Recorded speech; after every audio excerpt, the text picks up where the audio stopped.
Good morning, everyone. This is Nikachu Merfolk Master, and it is time for day 67 of Coffee and MTG, the morning talk show where the first half we do Q&A, the second half we do Decklist reviews. So brew up yourself a cup of magic, whatever it is, coffee, tea, I don't know, Slurpee, whatever it is, and let's have a great conversation as we do in every single one of these discussions, every single day that we have this, every single weekday. And if you want to join the conversation, if you want to be part of this live, don't forget to come to twitch.tv/Nikachu MTG. We do this Monday, Tuesday, Wednesday, Thursday, Friday at 11 o'clock a.m. Central Standard Time. We have great discussions here every single day. We have a lot of fun. I have a lot of fun.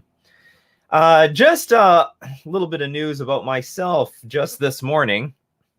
The water wasn't working abruptly. I had enough water for the coffee. Oh, I got lucky. I lucked out big time on being able to make this coffee. They're doing construction right now outside my building. I made myself a coffee, and then I'm like, okay, I want to go wash my hair, and nothing. I am so lucky that my hair looks this good. Maybe you can't see it over the black background. It's not too bad. It could look way dirtier. It could look way worse. But so anyway, I'm lucky that even though I have no running water right now, I have enough water for my coffee. So that's excellent.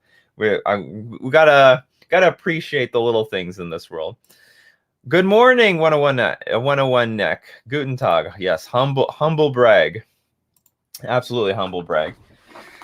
So let's we got Canadian Bacon subscribed for 2 months in a row. Thank you very much, Canadian Bacon, for riding the wave for 2 months. I really appreciate it, supporting the channel, supporting the show. I appreciate how you appreciate what I'm doing here. Fantastic. Good morning, Canadian Bacon, and good morning to all the Canadian Bacon out there.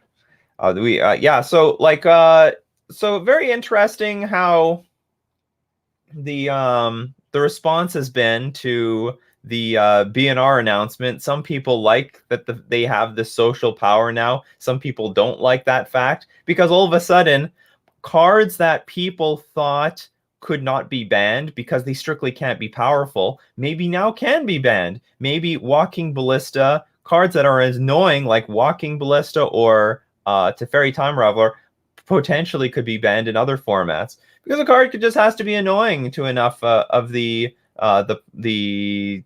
players that it would make it true. So anyway, yeah, I don't know how everyone else feels about it. I don't think I care. Although, you know, when I just think about the Merfolk deck, potentially maybe Cavernous Souls could, you know, get in trouble because I'm sure there's a lot of control players out there that are like, Cavernous Souls is busted. It's undermining all the counter spells. Blah, blah, blah. Well, whatever. Miss Becca Faye, thank you very much for joining the wave. Miss Becca Faye, thank you very much for supporting and joining the channel. I appreciate it. Subscribing with Twitch Prime if you got those Twitch Prime people. If you're watching on the replay on YouTube, I know you all have all those Twitch Primes. You bring your Twitch Primes to me. You could to give me Jeff Bezos's money. So thank you very much, Miss Becca Faye.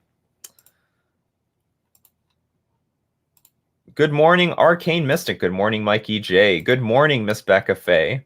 Good morning, Jund Decide, who I played in a league not too long ago. And true to Jund Decide's name, he plays Jund.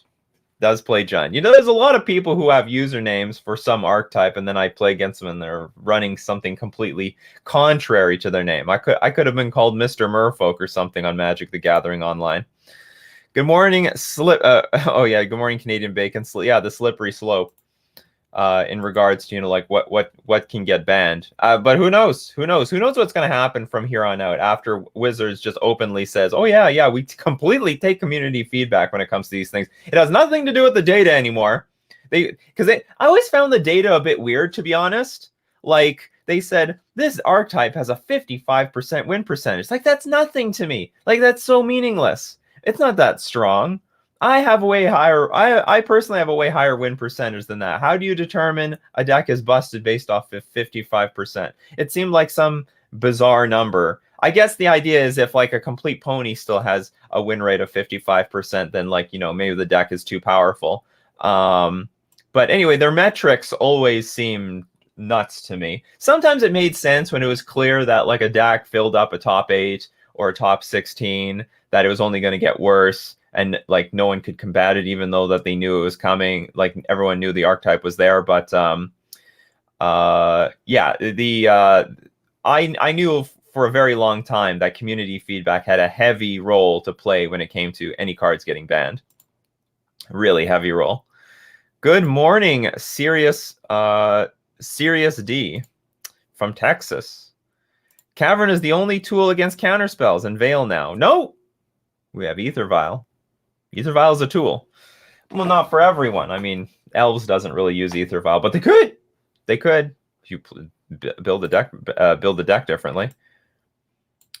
Yes, I'm loaded with the Twitch Primes. Make me rich in Twitch Primes. I want Twitch Primes coming out of my ears, out of my fins. And yes, we played a great Jund versus Merfolk match. Good morning, Mr. Blue. Sup, Lord Magicus. Yeah, dude, my percentage with Jund is higher than So is Jund ban worthy? Yeah, it's such a weird metric to always say, well, this archetype is winning at 55%. All right, it's time to ban it. Not only that, they always had some new lame excuse for what could be banned. Like everyone, this deck is being played 70% of the time. We're gonna ban it. We're gonna ban this deck for diversity. We're gonna ban this deck for this reason, for that reason. Like there was no real consistency when it came to the bannings in the first place, which is why I always felt that the core reason for a lot of the bannings. So, okay, from my perspective, Wizards of the Coast banned cards for two reasons. One is that there was a card that was just legitimately powerful. Like it was really good. There was a card that was, or there was a deck that was really powerful, and they did need to kill a card, and they generally killed the card that still enabled the deck to exist anyway. The second reason is that, you know, the community feedback, the community just hated the card. They would give some lame excuse like they would always give some excuse like why they banned the card like that had nothing to do with the community, but in my opinion it always had to do with the community. For all I know, Twin got banned because of the community, for all I know. Like there's a lot of cards that got banned quite bizarrely, I would say.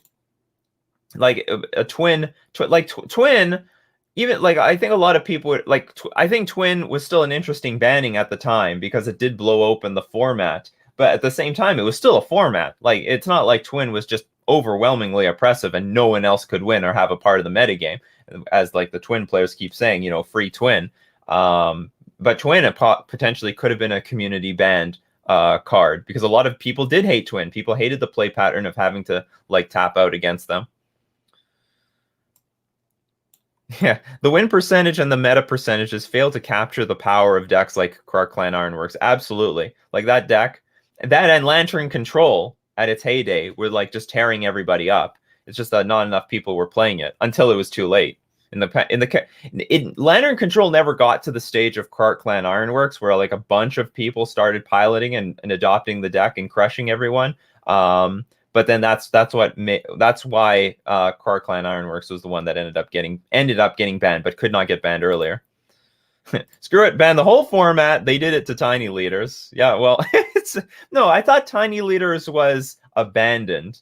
I thought that was a format that like the community just sort of stopped supporting. But I'm not that deep into the community, so I don't know. Don't listen to me. I think a restricted clause for Modern and other formats is in order, as we as the Nikachu fans need to get this discussion going in the public discourse. And I'm for restricted cards. I'm totally for restricting cards. I mean, it's not like restricting cards is a new thing. They do it in Vintage. And well, I mean, they do it in Vintage because they still want to be able to play basically anything. And what? By the way, why is Lurrus still banned in Vintage? Is it that bad? You have to pay You have to play your Black Lotus, crack it to get your Lurrus, and then you don't have a Black Lotus anymore to cast it. I think Lurrus doesn't need. I don't think Lurrus needs to be banned in Vintage anymore. I think it can get unbanned. But anyway, I'm totally for restricting cards. And I think it'd be easy to implement. And I think there are a lot of really good candidates to restrict. I mean, how dangerous is Splinter Twin as a one-of? And probably people might build a deck around it. and just a few more Kiki Jikis, because like Kiki Jiki as a 4X is a bit weird. It's way too clunky. But as a 2 of or 3 of plus 1 Splinter Twin, now there's a bit of a deck going on there. Mox Opal as a 1 of is harmless. I think Deathrite Shaman as a 1 of is harmless. There's a lot of cards. If you just have one copy of them, they're meaningless. They're not that powerful.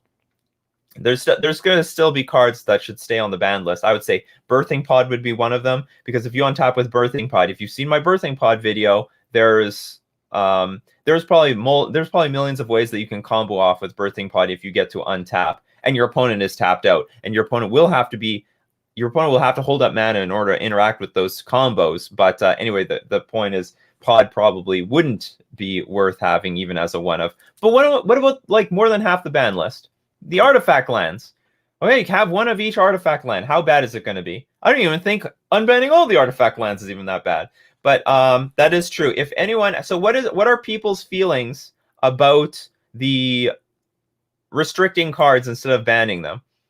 And while everyone is giving their opinion, love to thank Tempo Mage for just subscribing. Thanks, Tempo Mage, for joining the wave. Thanks for subscribing, supporting the channel. With Twitch Prime again. Everyone loves their Twitch Primes. Oh, and D Canadian Bacon, who subscribed not too long ago, says, good, everything worked out. Thank you very much. So anyway, Tempo Mage, thank you very much for subscribing and joining the wave, the great wave. How do people feel about restricting the cards? Yeah, 1 of Oko. I don't think Oko is so dangerous as a 1 of. You kill, like, everyone can kill an Oko. You spend quite a bit of resources, but you'll kill it. The problem is when your opponent just immediately follows it up with the backup Oko. I call it like the Agent Smith effect, where, you know, when Neo first went head on against Agent Smith in the Matrix, he gave it his all, and he had barely enough energy to deal with one agent. But then Agent Smith gets hit by the subway, and then the fucking second Agent Smith comes out. Well, you don't have any more gas after that, and so now Neo has to run. If anyone's seen the movie. So, but they, yeah, Mr. Elkinson, surprised to see me. So the point is, I think if it's only 1 card, it's not a big problem. You can even say the same thing with like cards like Uro. If there's only 1 card, it's not that big of a problem. You deal with it and that's it. It's over. But if there's the backup and then the backup on top of that, it's over. You can't deal with that. It's way too oppressive. Yeah, exactly. 1 Oko, 1 Deathrite Shaman, 1 of all the banned cantrips. Definitely. It's not like we have Brainstorm in this, so. Mikey J showing the Neo. Oko had 2. Well, Oko did have a lot of loyalty, but usually a deck could beat it. But they can't beat a second Oko. That was just never happening. That would nuke the price of some cards, but also some niche second choice would rise, so no more $80 fetches if restricted. Oh, you want to restrict fetch lands? I don't think fetch lands need to be restricted, but it's an interesting thing to think about. What if you restrict the fetch lands so everyone... It would nuke the price. It would actually make fetch lands more accessible. I think it would make it more accessible. Like, if you're a blue deck, you'll just play 1 of all the blue fetches anyway. So there's still a demand for 4 fetches, but there's no demand to own a playset for all of them. So it'd be interesting to think about, but I don't think it's necessary to restrict the fetch lands, because those aren't really a ban-worthy card. Well, I mean, that's a discussion in itself. Maybe it is maybe fetch lands are a ban-worthy card. Yeah, just a single Oko and Simic would be great. Deal with ensnaring bridges, crap like that. Always wondered why the restriction has not branched out to other formats. 1 of is just enough to enjoy cool cards. That being said, I would most likely try to abuse the system with sideboard fetch. It's possible.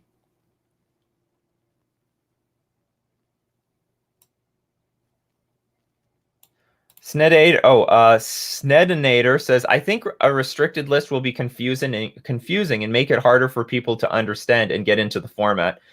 Okay, so here's my rebuttal to this. Magic the Gathering is ridiculously complicated and is confusing on all metrics. The only reason we play this game is because we can tolerate complication. So adding this one thing is not that big of a barrier. at all, in my opinion. If you get into the format, like, it's called a banning and restricted announcement for a reason. People will understand. If you have heard of the banning and restricted announcement, what are restrictions? What does restriction mean? Well, in Vintage, you can play with the card, but you can only play with one of. I don't think it's that. I honestly don't think, on the of all the complicated things that they add to Magic the Gathering, I like mutate. Come on, people. You think mutate is accessible to Magic the Gathering? Like that thing is. I don't even understand mutate most of the time. I don't even understand how it works with layers. So anyway, I think it's not that. I don't think it's. I don't think it will make it inaccessible. And I think most people know what a restricted card is. And I think they'll like it too. You can play with one of something. Yeah, one of Astrolabe for sure. One of Astrolabe, I don't think is a problem. That is definitely. But I think it'll have the greatest impact on expensive cards. Like, if an expensive card gets banned, it becomes worthless. But if an expensive card becomes restricted, then it'll still be playable. Like, people will still want to use it and still play with it. Why not restrict all cards to one-ofs, then maybe then have some sort of legendary creature with the old companion mechanic? So the problem with that is you change the culture of the format. People play Modern because they don't want to play Commander for the most part. Like, if you want to play Commander, you go play Commander. And I personally would love to see a competitive Commander format. I would love to play in a singleton format competitively. But for the most part, not everyone is behind that. They don't like that. They want more consistency in their deck, and that's why they play with the 4X thing. And as you heard, I made like a 2X Modern format where we limit the number of cards you can use to 2 instead of 4. So it's not quite singleton, but it's not so consistent that you go 4X. And we play tested, and I think it play tested very, very well. And we unbanned all the cards in that format, and the banned cards didn't have the consistency that they used to have. Punishing Fire and Grove of the Burn Willows did not have the consistency that it used to have. When you go to 4X, you do have the consistency, and it's that consistency that makes the cards ban worthy, which is why we banned them in the first place, because you have the Oko into the replacement Oko into the replacement Oko. But if you only play with 1 or 2 Okos, it's not that big of a problem. But the reason we don't go to one-ofs is because, like, it's for the most part, people who play the competitive formats with 4X cards, they like the consistency. But when you've got consistency, you have to accept bannings. You definitely have to accept bannings. But you know what? I don't mind going 4X if we allow restrictions. I think it's a good thing to bring up, and I think some Wizards should experiment with it. Like, experiment with the next card you want to ban. Like, why not? Instead of banning the card, just restrict the card. It would be great for Standard. Wouldn't that be great for Standard? You get to play with it, so the card still maintains its value. Everyone can play it, and when you're even more pumped to open up that card in a pack, because all you need is one. You don't need to get a playset or anything like that. It's like, I hope I get my one of, and we'll get my one of Teferi Time Reveler. But anyway, that's the point. I think restricting card. I think we should go to restricting cards for all the formats if a card gets too powerful. And then if it's still too powerful, then we still have the option to ban it. That's another thing. A lot of people thought that if we're going in the way of Vintage, where that we're never banning anything, I think we can still ban things, but there are certain categories of cards that are only good in large quantities, or like busted in large quantities, but are fair in low quantities. Oh, thank you very much for complimenting the shirts. And Penny Golosa, thank you very much for subscribing. Thank you very much for joining the wave. I'm getting a lot of waves today. Subscribe again with Twitch Prime. You go find me those. You find me their Twitch Primes. You set that up. Get it connected, all of you, to your Twitch. Give me Jeff Bezos' money. So thank you very much, Pena Golosa, for joining the wave. Thank you for supporting the channel. Where was I? We're having a great. This is fire conversation right out of the gates here today, people. So yeah, I'm interested in restricting cards. Love to know what everyone else thinks, and maybe with enough community feedback, as the co said, we can actually make it happen.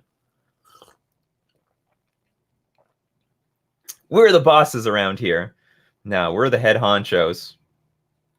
Yeah, that's called EDH in response to like, why don't we have a one of format? Yeah, we have that format, but it's not competitive. Not competitive.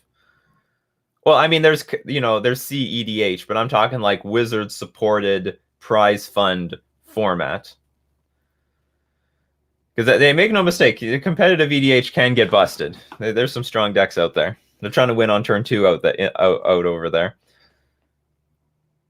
It's the reason why the companions were so cheap despite being so powerful. Yeah, I was surprised at the price point of even the companions right now. Like you can get foil companions for almost nothing. Because I guess you just need one of, so you don't need four of, so there's just a large supply into the market. Canadian Bacon, but I think the ban list is already a problem for people that don't play often. At least restricted cards can still see play for the ponies. Yeah, that's true. Restricting cards will also let the ponies play with their cards, even if they're not playing with them frequently. So like if they take a long break, they don't have to be so, they don't have to feel so bad when their cards get banned. When they come back and their card, they'll realize, well, okay, you can still play with the card, but you can only play with one of. And I think it would soften the blow significantly, because let's say you held on to a playset of Teferi Time Raveler, which is unusual. You don't play with 4 of them in your deck. You play like 2 to 3 of them. But let's say you did. And let's say it got restricted, not banned, restricted. Then your copy still has value. You can still use it, and you can sell off the other copies. They'll go down in value because people don't need as many, but you can still sell it to the market, and there still will be a market for that card. And if anything else, the price will go down, but rebound a little bit for people, especially the EDH community, who are waiting to buy it at a cheaper price, who are always waiting to buy the competitive cards at a cheaper price. Good morning, Clever Boy. Good morning, Jundicide.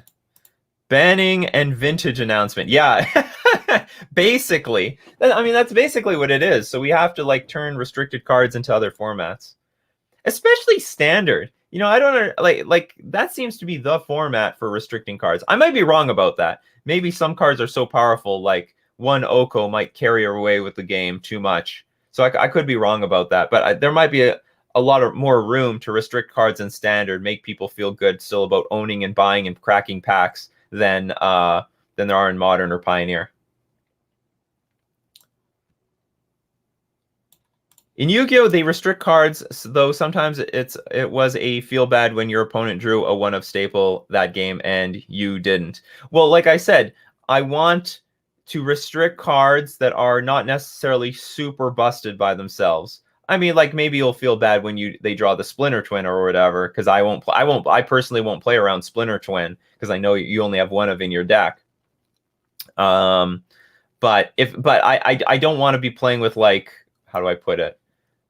Like a Birthing Pod card. Like I said, if you play Birthing Pod and you untap with it, you're probably going to win.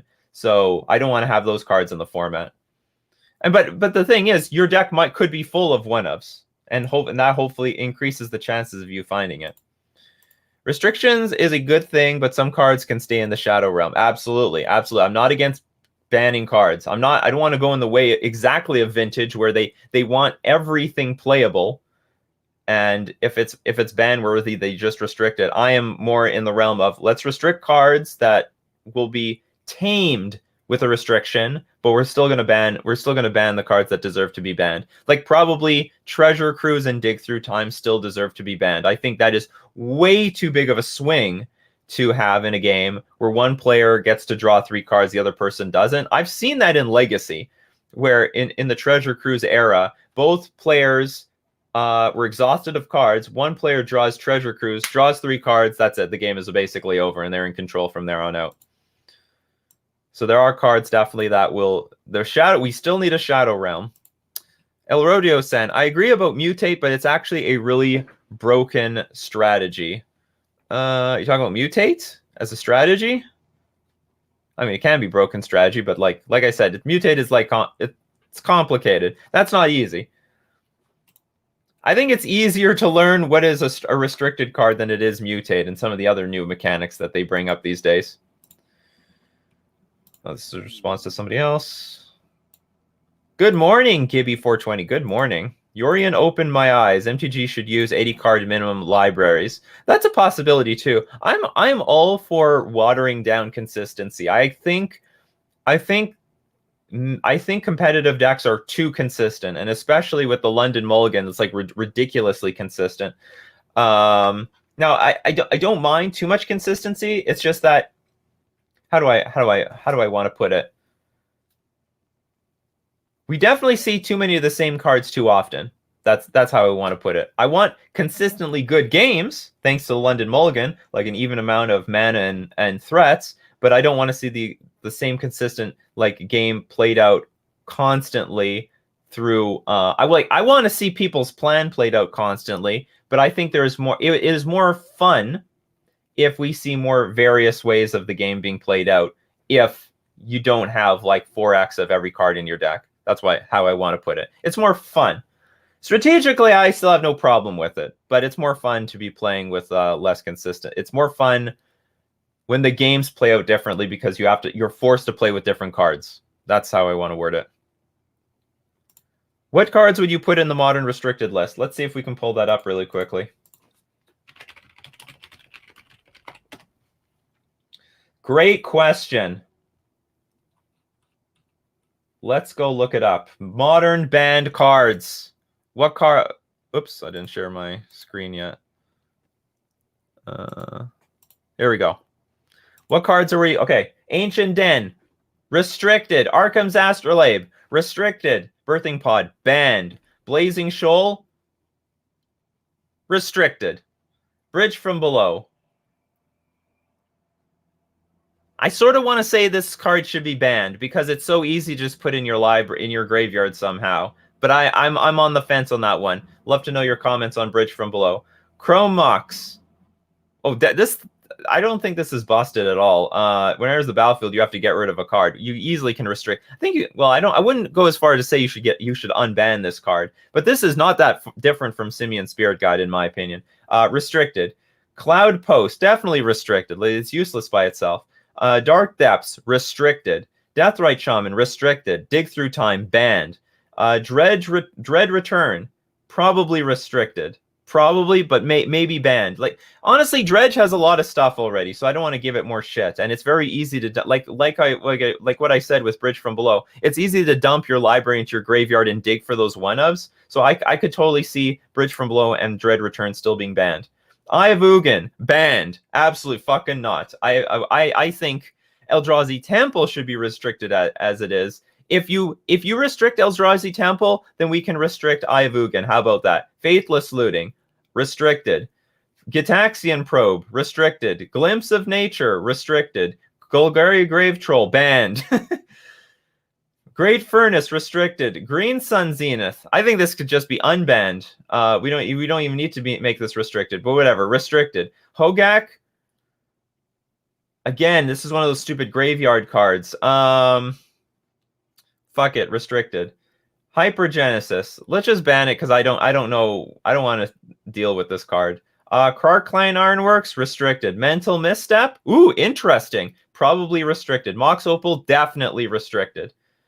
Mycosynth Lattice, banned.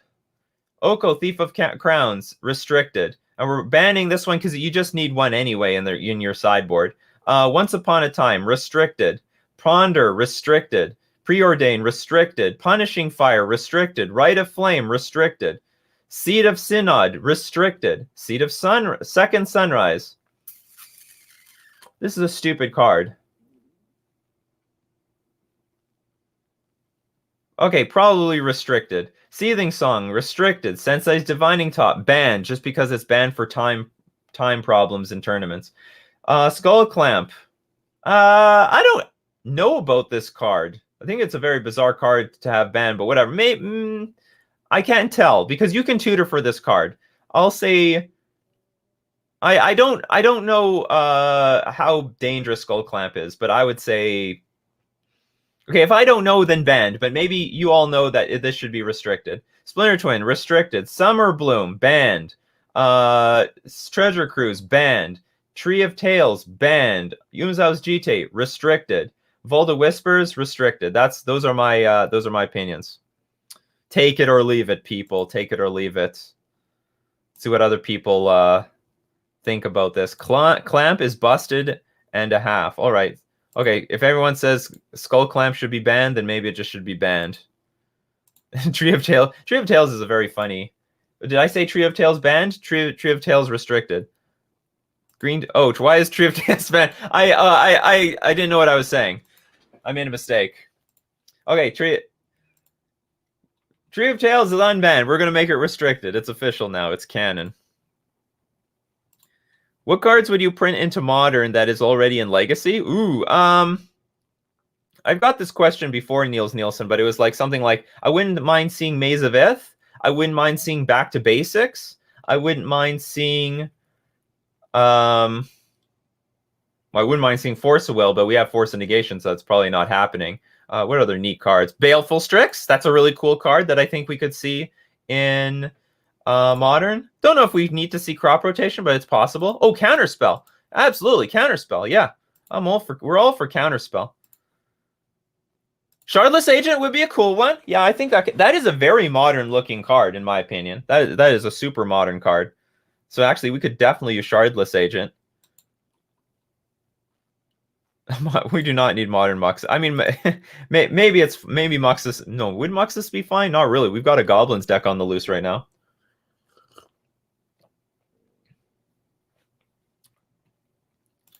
Nikachu should restrict some shitty draft chaff just so people constantly ask, why is it restricted? That's basically what this BNR, like the banning and restricted list looks like.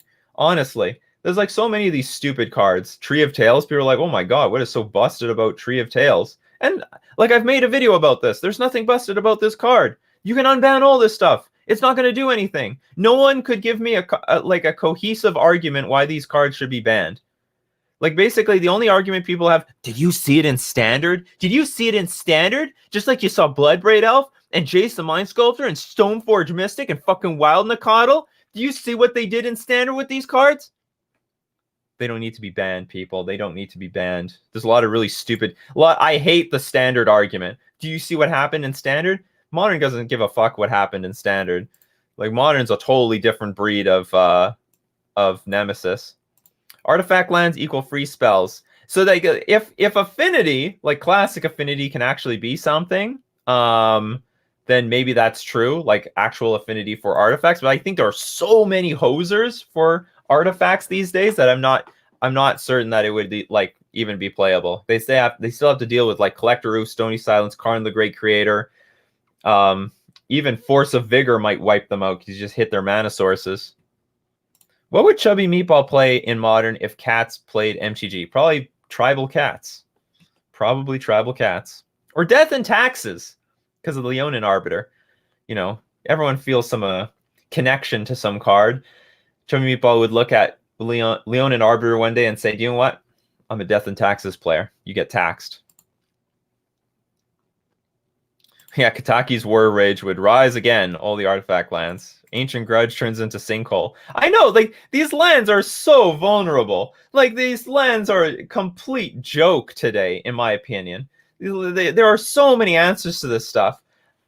And, like, you know, artifact players are hurting as it is. It is such a risk to play artifact lands. Because if your opponent plays Collector Roof, you can't even tap him for mana anymore. I don't even, like, if you look at any of the affinity decks, why would they want to play this? It's such a liability. They need other mana sources. They need Inkmoth Nexus. They need Blinkmoth Nexus. They need, like, anyway, they don't want these lands. When they were playing with Mox Opal, they were a 5-color deck. They need Spire of Industry. They need all these other lands. They don't want the liability of this stuff. I think it's very high risk with very low reward, in my opinion. Blood Moon is a pain to those lands. I don't think they are, because they still maintain the artifact type. They just become non-basic artifact lands that add red mana. I mean, you lose the colors. They turn into they can only add red sources, but who needs tapping lands to cast spells when they tap one for every spell? Yeah, but they only tap that. What are they going to play? Frogmite? I don't think there's much they can do about it. Do much with it. Or more like they don't have to tap, or they don't have to pay one for, or more like don't have to pay one for every spell. Yeah, just play stuff for free eventually. I say bring back horsemanship. I'm on a horse. You can't block me. Maybe they brought back Rolling Earthquake and Double Masters, so maybe it's a thing of it is a sign of things to come. Meatball should play Witch's Oven. Yeah, but her card got banned. I would want Force of Will in Modern. I want Force of Will too, but they didn't give it to us. They gave it Force of Negation, which is like a clear sign that they are just not going to do that. We're not getting Force of Will in Modern. These two formats are going to be two separate entities.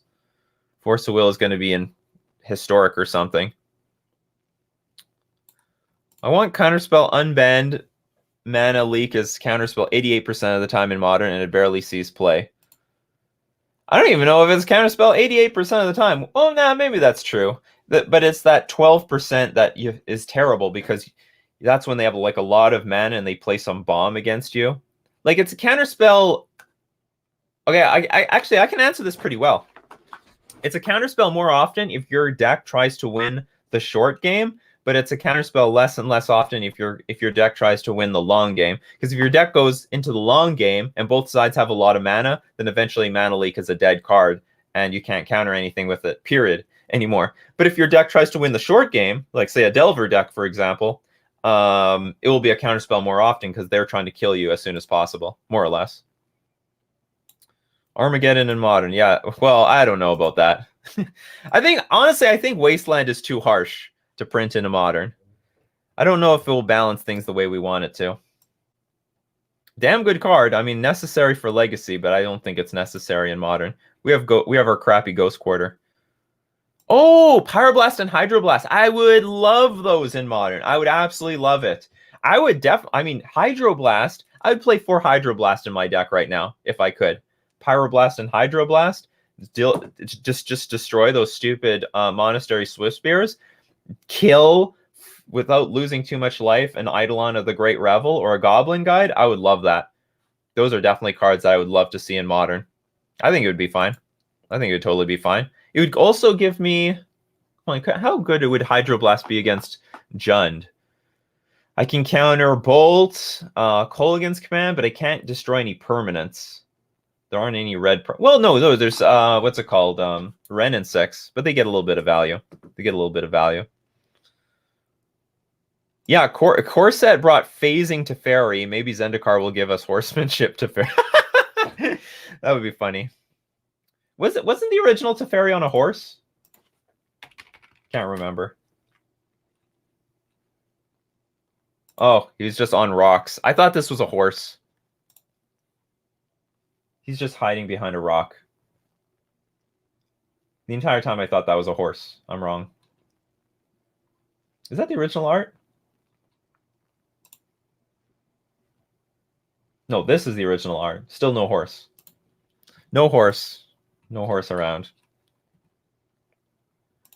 Is there any card, Lonely Isotope asks, is there any card that didn't get reprinted that you think needs to have reprints due to their price? I mean, well, fetch lands, but we all know that they're not going to be doing that. It's hard to tell, because Wizards cannot reprint cards too quickly. It takes at least a year for them to get the message, oh, we need to reprint this card, because it's rising in price. So it's very difficult to tell what actually needs to be reprinted. Maybe they could reprint Cavern of Souls again. I can't speak on behalf of other players. Because I'm a Merfolk player and I can see the price of Cavern of Souls rising up hard again. Although it could get reprinted in Zendikar. It could get reprinted in Return to Zendikar. Or sorry, Zendikar Rising. We already went to a Return to Zendikar. But I'm not too sure. Honestly, I don't follow the prices too much, which is why I don't have a really good answer to this. Fabled Passage got a really fast reprint. But you know what? They could assume that card was going to be hotly demanded. I think they thought the same with Brazen Borrower, which is why they made those dual decks. Is that what it's called? That included Brazen Borrower. R&D is not stupid. They look at a card, they know this is going to be a staple. We can reprint this immediately. Okay, we're going to make this card. We know it's going to be hotly played, especially in Pioneer, and then we can force a reprint immediately. But there are certain cards that they're not certain are going to take off. They don't know are going to be hotly played cards. Like right now, Veil of Summer is like approaching like what, $8 or something like that, $7 or $8. I don't know if they knew Veil of Summer was going to be like so good as it is. If they knew Veil of Summer was that good, it would have been a rare. But it's not a rare. It's uncommon. It's an uncommon.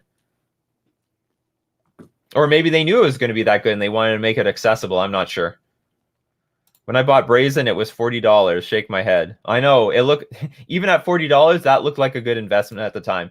We couldn't predict that Wizards of the Coast was going to just reprint the stuff immediately. Oubliette uses phasing now to avoid an issue with the character limit on a card template.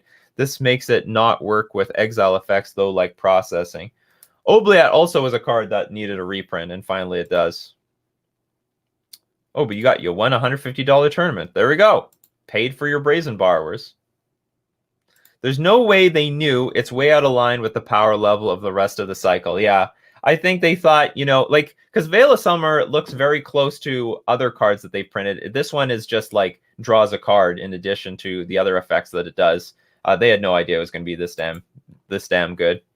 They don't play test. Well, they play test very lightly. They play test very lightly. I think the play test team is somewhat small. Too small. Don't have enough resources to play test the cards. I'm curious, like, how do they play test the cards? I think they do it in paper. Like, but why don't they do it digitally? They don't have to. They could have their own in client cockatrice or something like that, and they can make whatever cards they want.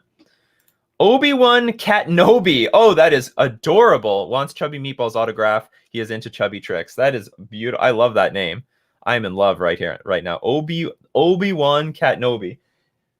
Chubby Meatball, you should be renamed. That's going to be your nickname on this channel.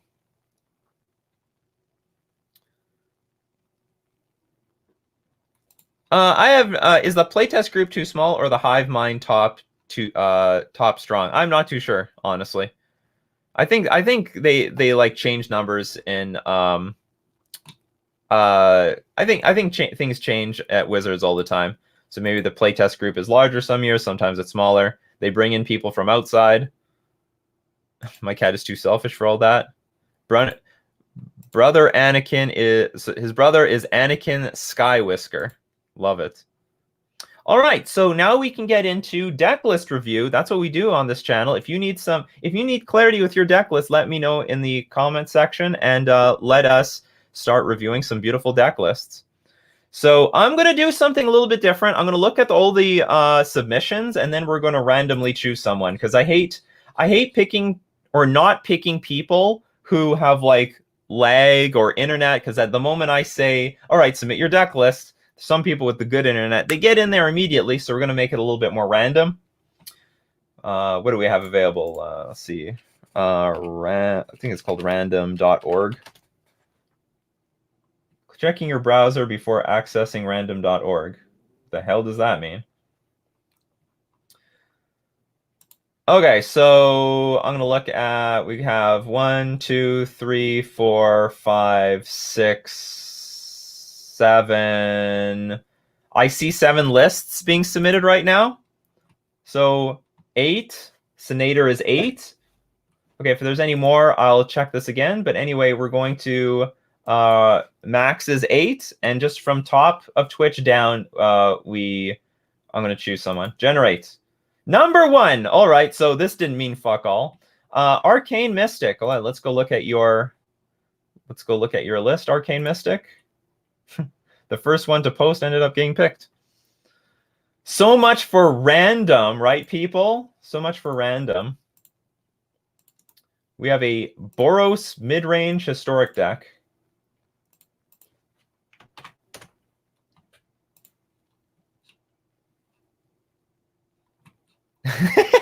Sorry, everyone. That's okay. It was random. It was destiny. All right, so we have Boros Challenger, Heart. Well, what is this? Mentor. Boros gets +1/+1 until end of turn. But as Mentor, whenever this creature attacks, put a +1/+1 counter on target attacking creature with lesser power. Heart, Fire, Immolator. I don't know what the Prowess. Oh, Prowess is good. It deals damage equal to its power to target creature or planeswalker. That's pretty good. That's a nice creature. Bone Crusher Giant is a beautiful creature. Resplendent Angel, flying 3/3 at the beginning of each end step. If you gain 5 or more life this turn, create a 4/4 white angel creature token with flying and vigilance. That seems pretty strong. I like the evasion. Aurelia is very strong. Probably could have one more of these. Shalai, Voice of Plenty. You have green in this deck? Or you just want it for the hexproof? I guess that's fine too. You and planeswalkers you control and other creatures you control have hexproof. And also, you know, the 4 toughness is very difficult to kill even in historic. Baneslayer Angel, Lyra Dawnbringer, Terror of the Peaks. Flying, your spells your opponents cast that target Terror of the Peaks cost an additional 3 life to cast. Whenever another creature enters the battlefield under your control, Terror of the Peaks deals damage equal to that creature's power to any target. All right, neat. Basriket. Put a +1/+1 counter on up to 1 target creature. It gains indestructible until end of turn. -2. Whenever 1 or more non-token creatures attack this turn, create that many 1/1 white soldier creature tokens that are tapped and attacking. I don't love this card, to be honest. I don't think this card is that good. On an empty board, it's pretty crappy. It doesn't defend itself very well. Not in love with this card. Elspeth, Sun's Nemesis. This is a strong card. Chandra, Heart of Fire. You seem to be very top-heavy. Like, your curve starts at 2. I would like to see you have a lower curve in this deck. I mean, you can be a little top heavy. It's not too bad. Shriven Fire deals 2 damage to target creature. If the spell was kicked, it deals 4 damage instead. Like, this is your only thing you can play on turn 1. Now, it's not necessarily bad. Not necessarily bad. I should just say that. Not necessarily bad.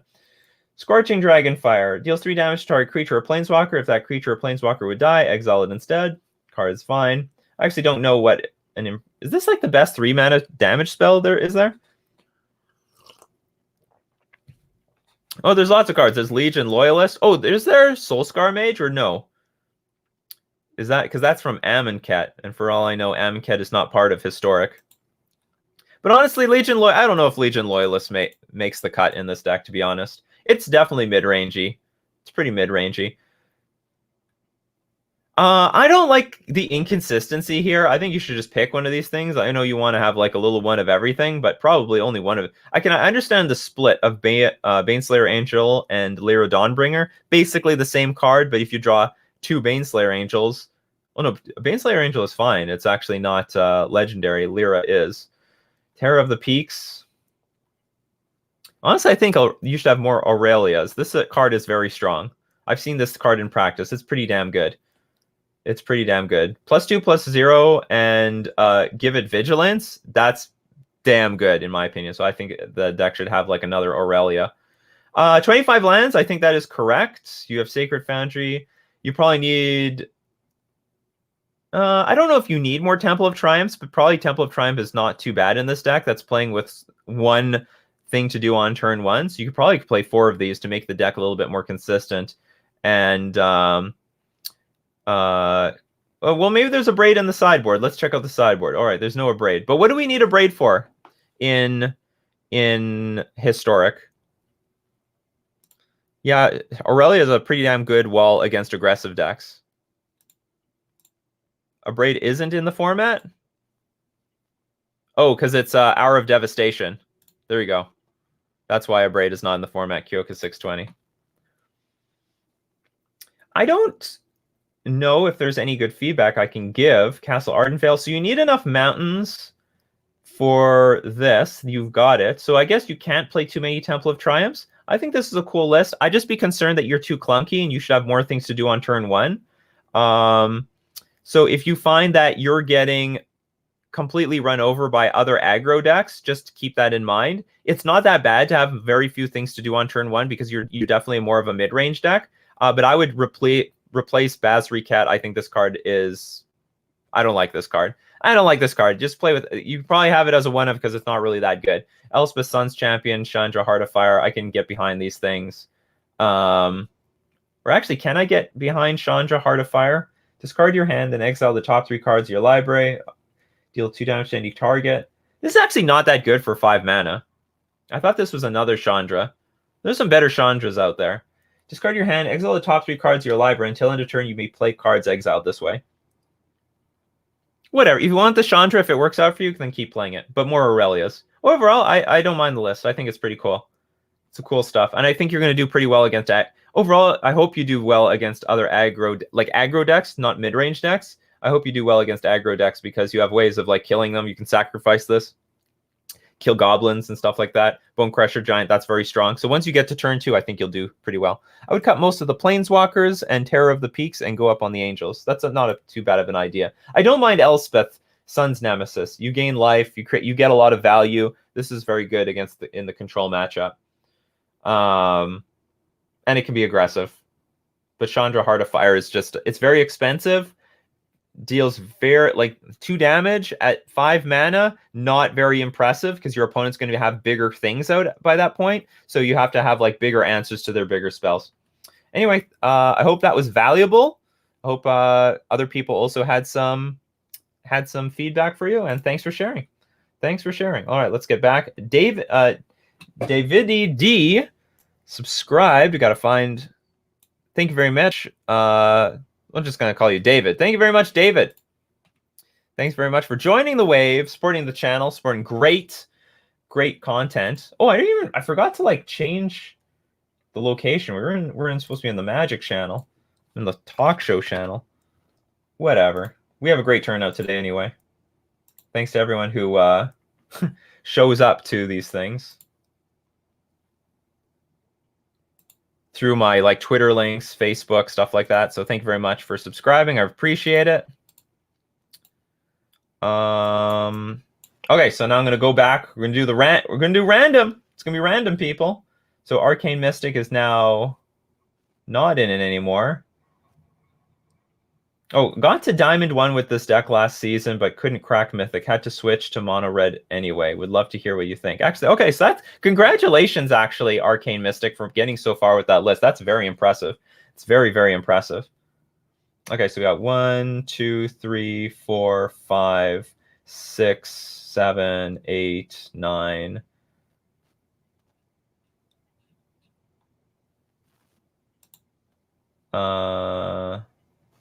Other than Merfolk, what deck in Modern do you think is the biggest sleeper? Says Big Monkey. Elementals. 5-color Elementals is a huge sleeper right now. Very strong deck. No one's paying attention to it. Okay, so there's 8 lists. So is there still 8 lists? 1, 2, 3, 4, 5, 6, 7, 8. Yeah, 8 lists still. All right. Random. 8 lists. Let's get a new number. 3. Okay, so Arcane doesn't count. So 1, 2. El Rodeo-san. Well, congratulations. You're the next contestant on Decklist review. And everything can be yours if the price is right. David says, I just came back from Reed Duke's stream. He got stomped by Blue-White Merfolk. He was on Blue-Red Blitz. Wow! Because that's a tough matchup unless they got... that's a tough matchup unless they had like Chalice of the Void or something out. But maybe the Path to Exiles helped a lot. All right. So this is El Rodeo-san's list. Pioneer. Pioneer's the format. It's good to know because I've made a lot of suggestions for Modern and I look stupid. So Portcullis Vine. So it looks like I have to figure this is a wall deck. Saruli Caretaker. Wall of Runes. Orator of Ojutai. As an additional cost, you may reveal a dragon card, Defender and Flying. When it enters the battlefield, if you reveal a dragon or control the dragon, you draw a card off of this. Oh, so it can potentially be a Wall of Omens. Sylvan Caryatid. Tetsuko Umezawa Fugitive. Creatures you control with power or toughness 1 or less can't be blocked. And Arcadus the Strategist. Flying Vigilance. Whenever a creature with Defender enters the battlefield under your control, draw a card. Each creature you control with Defender assigns combat damage equal to its toughness rather than its power and can attack as though it didn't have a Defender. All right, so that is the point. Commune with the Gods. 1 tower defense. Creatures you control get plus. It gets even bigger. Assault Formation. Each creature you control assigns combat damage equal to its toughness rather than its power. Creature with defender can't attack this turn as though it didn't have defender. Creatures you control get +0/+1 until end of turn and high alert. Each creature you control has things kind of, okay. You have a very large density of cards that can enable the walls. And I've definitely, honestly, there have been wall decks in Modern before. Fringe decks, to be certain, but, like, still, a lot of walls. Okay, so here's a problem. We have 20 lands. That's very low. How many... Sacrifice a creature, draw a card. How many of these? I know one. Tap an untapped creature you control, add 1 mana of any color. So this adds mana. Sylvan Caryatid adds mana. I'm concerned we don't have enough mana for this deck. This costs 4 mana. Commune with the Gods. Commune with the Gods is going to help. You may put a creature or enchantment card from among them. Oh, no, maybe it doesn't. Tower Defense. So we need the curve is great. It's low, but you need cards like this out. Although this is low anyway. So I like that you got 10 here. That's great. That's a good number. Not to mention Commune with the Gods will find this. Yeah, look at this curve. It's actually quite beautiful. 1 mana. This deck, I like this deck. I like this deck a lot. And you also have like some cards with hexproof. And of course, Wall of Runes will also scry. So I want a few more lands, but I'm not sure. I have not play tested this deck. So if you're choked on mana, because you don't want to be choked on mana when you have your Arcades, the Strategist, in your hand, you have to add more mana sources. And I would imagine Tower Defense would be the first thing to go. In fact, I might lose Tower Defense right now. I don't think it's that important. If you can't, I think you have enough stuff that will help your strategy here. And I imagine only one of these is better than the other. Target creature with defender can attack this turn as though it didn't have defender. Each creature you control assigns combat damage. Creatures you control can attack as though they didn't have defender and untap target creature. So like I imagine only one of these is better than the other, and you should be all in on 4 instead of splitting it up here, but I don't know which one it is. Maybe high alert because you don't have to invest anymore. This requires investing mana every single turn. This one doesn't. I would say high alert is better. I would go on 4 of this and just 2 of this. Gilded Goose doesn't have defender though.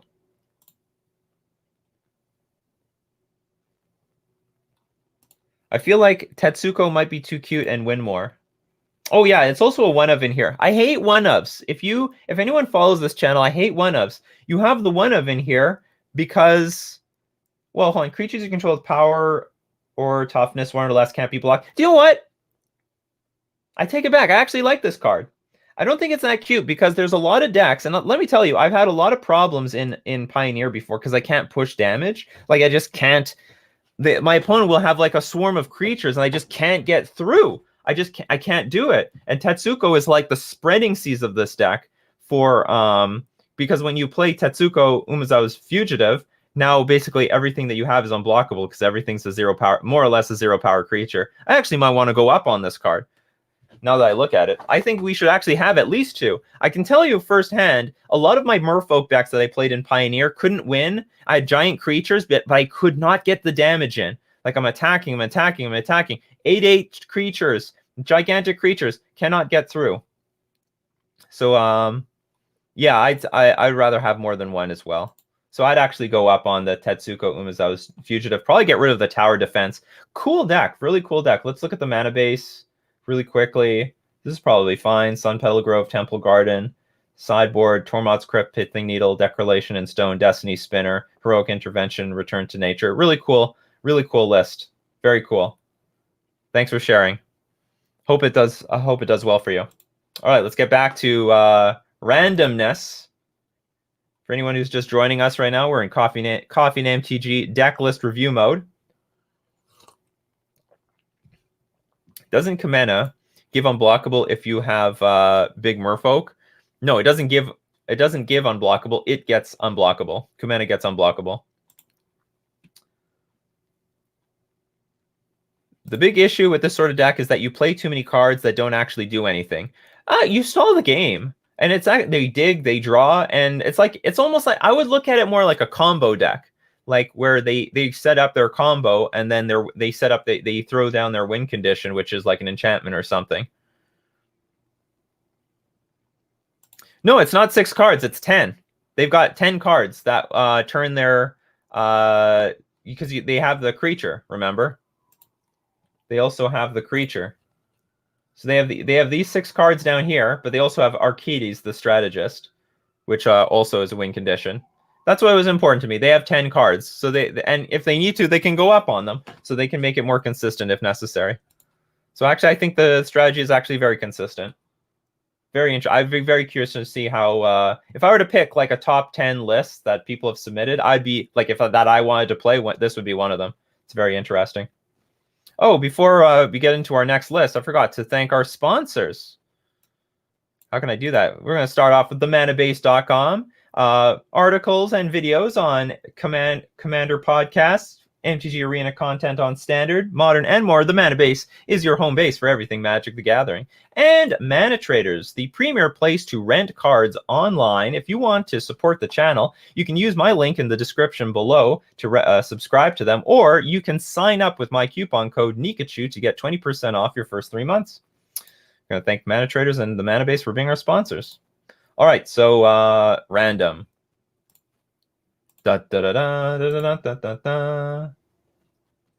Okay, so now how many do I have? I have 1, 2, 3, 4, 5, 6, 7, 8. Gibble threw something in. Okay, we have 8 again. We have 8. The power of 8. Let's do this. 4. Who is lucky number 4? 1, 2, 3. Magic 0722. Congratulations, you're the next contestant on The Price is Wrong. Deck lists are right. The deck list is right. A life gain / ramp deck, unsure on some of the card choices. Let's go check it out.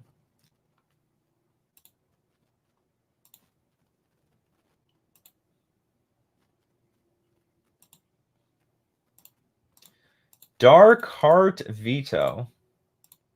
Okay. Will you ask another coffee brand for sponsorship? Well, not anytime soon. Well, the problem is I don't want to push sponsors I don't use. Like all my sponsors I use and I believe in them. But I drink the Nescafe Gold Dark Roast, and unfortunately they told me this. Well, they didn't tell me to screw off, but they basically said, "Now we got nothing for you." Mana Traders, do you sell coffee? I'd be interested. We could work out a deal there. We also same request comes out to the Mana Base. Okay, so we've got this is supposed to be a life gain deck. Where's the life gain? So Gilded Goose. Oh, this sucks. They don't show the pictures. Okay, whatever. Gilded Goose, I know what it is. So Coiling Oracle is this. It's like the old-fashioned Risen Reef. When Coiling Oracle enters the battlefield, reveal the top card of your library. If it's a land, put it onto the battlefield. Otherwise, put the card into your hand. It's like a 2-mana Risen Reef. Icefang Quaddle is good. Dryad of the Elysian Grove. So what? This is a life gain deck? A life gain / ramp deck. Unsure of the card choices. Well, first things first. You don't have much life gain. I mean, you got Gilded Goose and Uro. Tireless Tracker is awesome. What is the format? Modern?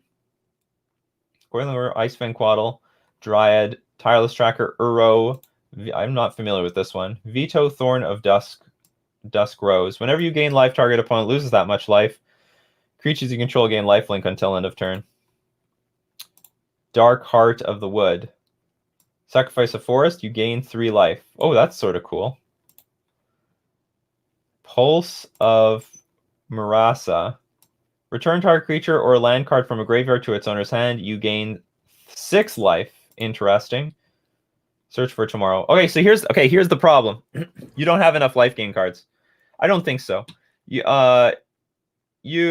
Gilded Goose, great. I think everything needs to give lifelink. That's my opinion. Instead of Dryad of the Elysian Grove, play Sylvan, what is it called? Courser of Crufix. You don't ramp, but it gains life whenever a land enters the battlefield. Like everything, if you make a deck built around Veto, Thorn of Dusk, Rose, and first off, this appears to be your win condition. You should have maybe 4 of them. I don't know, maybe 3 seems like okay, but or maybe I don't know, maybe 3 is fine. But if you want to go all in on this ability, you should have more lifelink in the deck. And like instead of Icefang Quaddle or Coiling Oracle, these got to be life gain cards. For I don't know what those cards are. Dread is for Dark Heart of the Woods by the looks of it.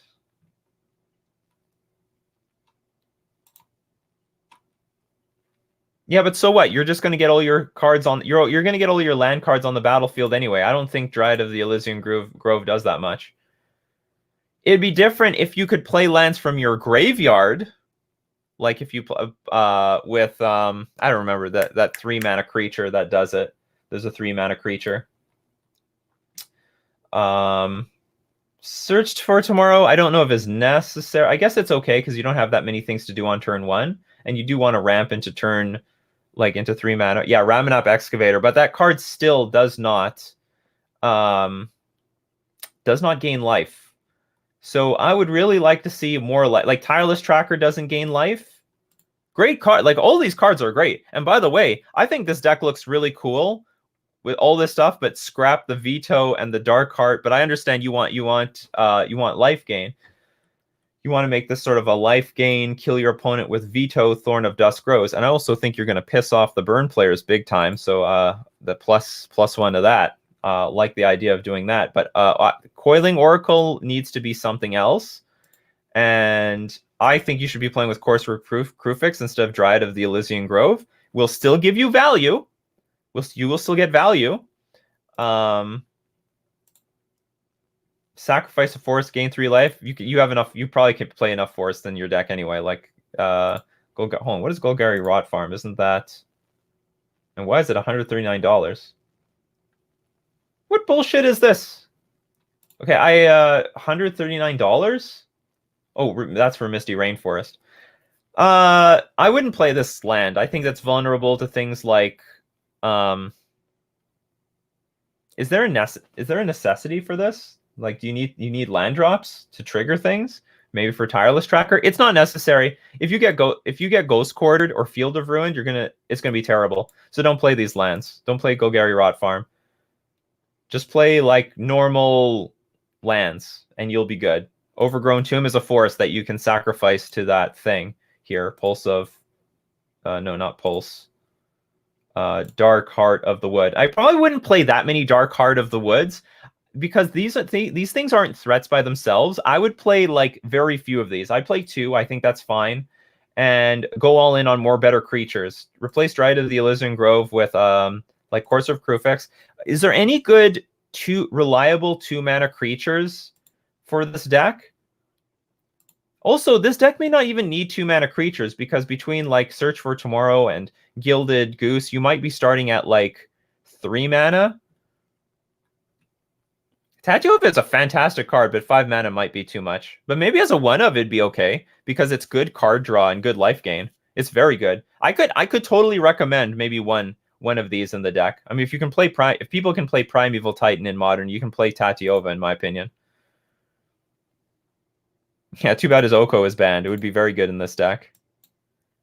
But I would take out the Coiling Oracle and the Icefang Quaddle. I don't even know if you have synergy for this Icefang Quaddle. Like, do you have enough snow-covered lands? I don't think you do. I think you'd be better off getting your breeding pools and stuff like that and having just reliable lands. So that's what I would do. I would cut the Coiling Oracle and the Icefang Quaddle, figure out something else that can fit in that slot, or just try to start your curve at 3 mana, and that would be fine as well. Looks like the deck is trying to play like Scape Shift, only you need 2 cards versus 1 with the added ability of paying life. No, you gain life. You don't pay life. I don't think you ever pay life in this deck. When you gain life, target opponent loses that much life, and creatures you control gain life link until end of turn. Weather the Storm is, we want a permanent, I think, at 2 mana. So those are my recommendations. I hope that was valuable, and good luck. All right, let's go through one more. All right, so random. I'm going to assume that instead of 8, we need to go to 7. Boom. Generate for us, random.org. 2. All right, Kyoka's done, so no. G Snowman 1. You're the new lucky contestant on the deck list is right. G Undying Retribution from Snowman 1.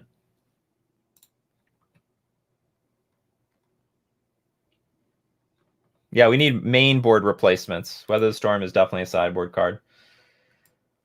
Okay, Blooming Marsh for what is this deck about? Eldritch Evolution. I don't know what's in this deck, but I assume that you probably need more Eldritch Evolutions if you're playing some of these at all. But we'll go check it out.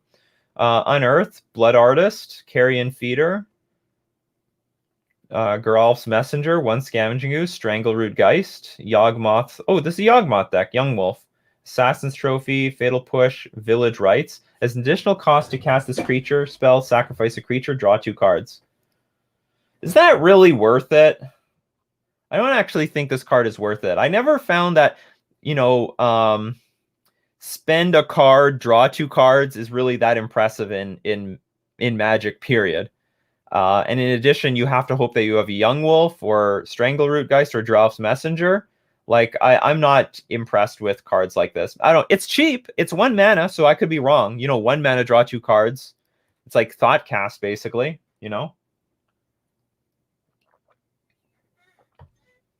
It's like Thoughtcast. Retribution of the Ancients. Remove X 1/1 counters from among creatures you control. Target creature gets -X until end of turn.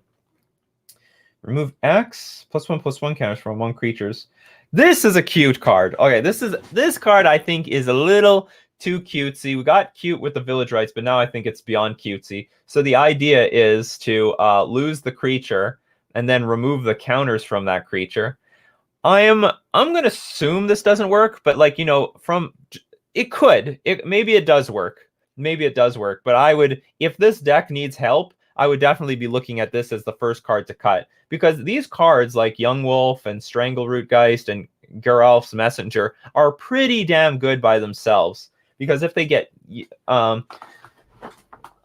get a lot of value from them. But this card is very poor if you have none of those value cards out. Like if you have a handful of Yawgmoths, and I guess Scavenging Ooze is not a good example. Actually, everything has a counter, but you don't want to take the counters off of Carrion Feeder. Eldritch Evolution, Unearth. So you can unearth. Yawgmoth is busted, by the way. Yawgmoth is a pretty busted card. I would like to see either more Yawgmoths or more Eldritch Evolutions to get Yawgmoth out. I think that's more important than Unearth. You can have more Unearths, actually. I wouldn't mind you just getting rid of this and just go all in on more of these. 4 Eldritch Evolutions, 4 Unearths. I'd be down for that. These cards are high impact, strong cards. This card is this is Dirtle World. I think I'm not sure. I haven't play tested with the cards. It's a very unique archetype, but I see what you're trying to do, but I think it's a bit too cute. Collective Brutality, Evolutionary Leap. That's a good card. I mean, I'd rather have this in the main deck than the Retribution card, although it does something different. Gem Razor. That card is seeing more and more play in Modern. It's a very interesting card, because whenever it mutates, it has an ETB effect. Very, very strong card. Maybe I should play that in Merfolk. Reach, Trample, destroy target artifact or enchantment, and makes the creature potentially good. Yeah, Gem Razor is actually, this could be like one of the most underrated cards right now in Modern. Very, very strong, very good card. Probably deserves a lot more play. I was impressed when it resolved against me. Very strong. Life Goes On. That's interesting in this deck. Yeah, Lurrus. Oh, I didn't even notice that. That is sweet, actually. Hold on, but you can't play it, right? because it needs, so you can't actually play this as a companion. I don't know if this is actually a companion or if you just have it randomly in the sideboard, but it can't be a companion because you've got the Yawgmoth in the deck. But so it makes it an awkward sideboard card now, because you might need better things. Nihil Spellbomb, Phyrexian. Like, for example, if you need Phyrexian Revoker for something, you might want a second one instead of a Lurrus. But I don't know what your sideboard strategy is. Maybe there are some matchups where you take Yawgmoth out and bringing Lurrus in could be possible. 2 Thoughtseize, Yixla Jailer. Probably you want more Thoughtseize, like at least one more. Might be more important than Evolutionary Leap. Like, Thoughtseize is like your answer to other combo decks stomping you down. You ever notice that like Thoughtseize decks play like 3 to 4 of the copies of this in their 75? It's very rarely a 2 of, or it's very. I mean, I don't know. Maybe it's more common. I'm not paying attention. But you know, Thoughtseize is the reason why mid-range decks like this can go toe to toe with some combo decks, because you just Thoughtseize the one problem out of their hand, and you know the game just deals with itself. Thoughtseize needs company. I don't know if it necessarily needs company. It's fine. I think it's okay. Thoughtseize too strong of a card is probably one of the most played. So I would find room for more Thoughtseizes. You may not need this Evolutionary Leap. Maybe you don't need the Lurrus. So, you know, Evolutionary Leap looks like it could be cut. Lurrus looks like it could be cut. And then you can make a decision between like Revoker or Yixla Jailer. Do you have any other? You might need the Jailer. No, you have a Nihil Spellbomb, so. But I don't mind the 3 pieces of Cyborg Hate. I don't know what you need Revoker for, but that could be cuttable for more Thoughtseizes. Sweet list. This is really cool. I mean, there are some decks similar to this. There was the Coco or sort of the Collected Company version of this. I will say Blood Artist as a 1-of seems pretty useless. I would remove that and add another Ooze or something. Add consistency somewhere else. I mean, if you had Court of Calling in this deck, I could understand Blood Artist, because then you could court it out when you need to, and you decide to kill your opponent. But I'm against 1-ofs. If it's a 1-of, it's a none of. That's my philosophy. So, but sweet list. Go out, or maybe this is where you also find more numbers for Yawgmoth, because I think this card is ridiculously busted, very, very strong. And if you start sacrificing creatures to draw cards, I mean, you'll grind out any deck. All right, so that's going to be all the deck list reviews we are going to have for today. If you're watching the stream, don't worry, we're going to go directly into gameplay right after this. But for all of you watching the replay on YouTube, that's going to be it for today. We had a great conversation about restricted lists. We had a lot of sweet decks that we saw get submitted today, so that was beautiful. So I'd like to thank everyone who joined me today. Also like to thank, again, my sponsors, themanabase.com and Mana Traders, wonderful sponsors. And again, thank you very much, everyone, for showing up, coming out, giving your opinion. We had a great conversation. So until next time, this has been Nikachu, and I will see you at the next cut. Take care, and I see you later.